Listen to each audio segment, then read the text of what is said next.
Faveur immérité, ngayo, nakutana nango. Écarté par tous, ngande asenga mona. Ya yeso, kitia bokondo landanga na zamba bisika moto alukanga te. Que Dieu vous bénisse en ce moment auquel vous nous recevez chez vous. Et nous allons nous incliner dans la prière. Notre Père, nous te disons merci pour ces moments que tu nous as donnés et que nous allons partager ta parole. Nous prions, Seigneur, que nous puissions disparaître afin que toi, tu puisses te visibiliser. Permets en sorte que ces enseignements puissent transformer la vie d'une personne. Yahweh dispose encore le cœur de mes bien-aimés afin de le recevoir, pourvu que la gloire te soit revenue, toi seul, au nom de Jésus-Christ. Amen. Que la paix soit encore chez vous. C'est votre humble serviteur, le frère Raphaël Kumbonye, qui est au-devant de vous. Ce matin, nous allons parler de 5 choses qui rassurent le chrétien. Je répète bien, les 5 choses qui rassurent le chrétien. Nous savons que l'assurance est une confiance dont nous avons. Nous confions à Dieu, nous nous confions aux hommes de foi par ignorance. Et cette assurance que nous avons, c'est une confiance que nous avons reçue. Et avec cette confiance, on nous demande encore de revenir encore sur cette confiance. Et ce matin, nous allons pouvoir parler de 5 choses qui vont toujours continuer à nous rassurer dans notre vie chrétienne. Bien-aimés, sans plus tarder, nous commençons par la première chose qui pourra t'aider, m'aider, afin que nous puissions tenir ferme pendant le moment difficile. Sur la croix, il y a cela déjà plus de 2000 ans que Jésus-Christ nous a dit que tout a été accompli. Bien-aimés, lorsque nous recevons Jésus-Christ comme Seigneur et Sauveur, automatiquement nous sommes sauvés et nous devenons enfants de Dieu.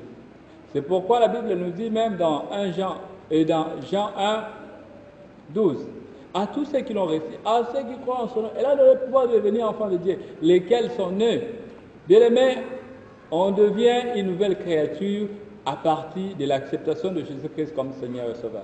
Je ne sais pas si tu l'as déjà accepté dans ta vie comme Seigneur et Sauveur, mais si tu ne l'as pas encore accepté, il est temps que tu puisses l'accepter comme Seigneur et Sauveur. Et nous commençons par notre première assurance que nous devons avoir. Nous devons être assurés que nous sommes sauvés. Bien aimé, ça c'est une première des choses. C'est-à-dire, peu importe la situation, peu importe les difficultés qui peuvent t'arriver, peu importe les circonstances que tu peux traverser ou qui peuvent arriver, sache que tu es déjà sauvé. La deuxième chose, nous allons dire que la réponse à notre prière. Tu dois être assuré que Dieu écoute ta prière. Peu importe l'état, la situation dans laquelle tu te retrouves, Dieu écoute ta prière.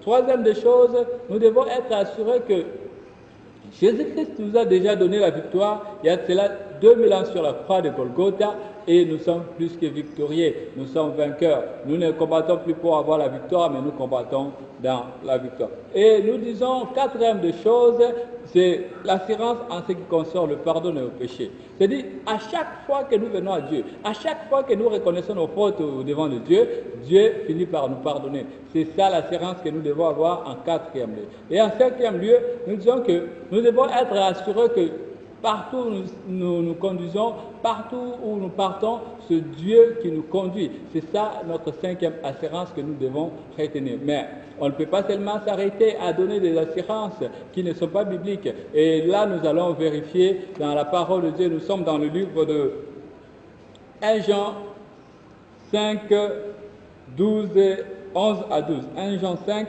11 à 12, nous allons lire la parole de Dieu pour vérifier ou approuver la parole de Dieu.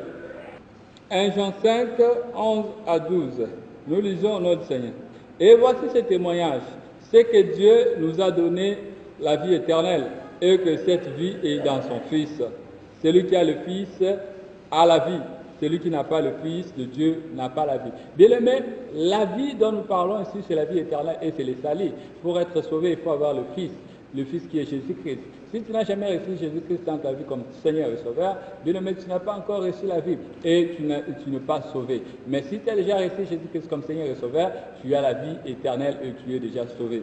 Peu importe les doutes que le diable pourra nous amener, que cela ne puisse pas nous faire aller à l'encontre de la connaissance dont nous avons. Nous avons aussi notre deuxième verset qui est Jean 16, 24. Nous sommes dans le livre de Jean.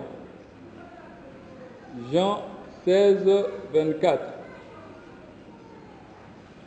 Nous allons lire au nom du Seigneur.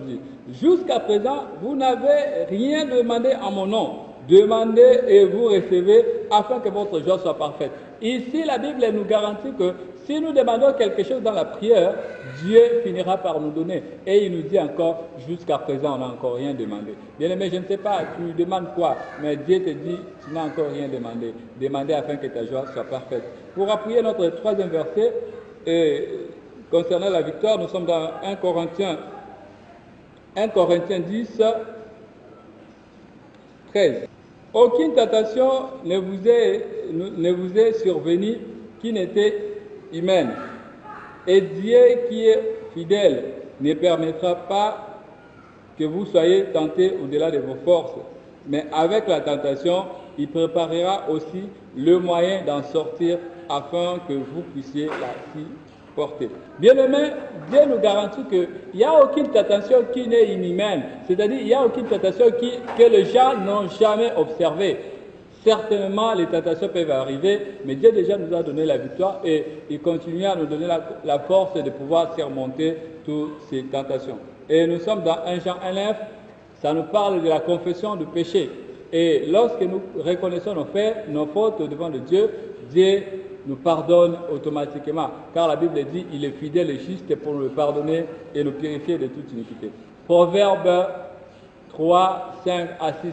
Et là, directement, ça nous renvoie à comprendre que nous ne devons pas nous appuyer sur notre connaissance, notre intelligence, mais que nous puissions avouer, connaître que c'est Dieu qui nous conduit et nous allons voir la victoire et la gloire de Dieu. Bien-aimé, ce matin, je ne sais pas quel est ton problème, mais c'est que je sais que peu importe ce qui peut arriver, il faut déjà être assuré que tu as les salis, être assuré que ta prière est exaucée, être assuré que tu as la victoire de Dieu, être assuré que Dieu te pardonne et être assuré que tu es conduit par Dieu. Je ne sais pas si vous avez ces choses et vous gardez ces choses, que Dieu vous bénisse si vous gardez, mais si vous ne gardez pas, que Dieu vous aide afin de pouvoir garder et le mettre en pratique. Je prie que Dieu vous fasse encore du bien, que Dieu vous fortifie. Ceux qui ne parviennent pas à retenir ces choses, que Dieu les aide. Bien-aimés, or, le doute, c'est le diable qui vient l'installer pourvu que nous puissions aller à la contre ou pécher contre Dieu. Le fait de dire que non, Dieu n'écoute pas ta prière parce que tu es pécheur, parce que tu as fait une faute quelconque, ce sont des distractions que le diable viendra pour te soumettre afin que tu ne sois pas agréable à Dieu. Or, la doute amène l'opposition à Dieu. La doute ne te permettra jamais que tu sois agréable à Dieu. Je prie pour vous que la faveur de Dieu soit sur vous et continuez à retenir ces 5 choses et méditez là-dessus. Dieu vous fera encore du bien. Que Dieu vous bénisse. Je vais prier, Seigneur Dieu, merci parce que tu as voulu que ces enseignements puissent parvenir à ton peuple et que cela puisse changer leur vie. Yahweh, je recommande encore notre prochaine activité entre les saintes mains. Prépare-nous, dispose-nous et dispose encore afin qu'ils puissent recevoir. Ceux qui n'ont jamais observé cette parole, qu'ils puissent l'observer et que cela puisse les aider durant toute leur vie au nom de Jésus. Nous profitons pour remercier tous ceux qui nous ont accompagnés pendant ce tournage, le frère Joël Ikwa et ainsi que les autres membres de l'équipe et les studios Sava Production qui est toujours de notre. Que Dieu vous bénisse. À la prochaine et continuez à nous suivre sur notre chaîne YouTube qui sera affichée là en bas et contactez-nous s'il y a des besoins sur le numéro qui est en train de passer sur le bas de votre écran. Que Dieu vous bénisse.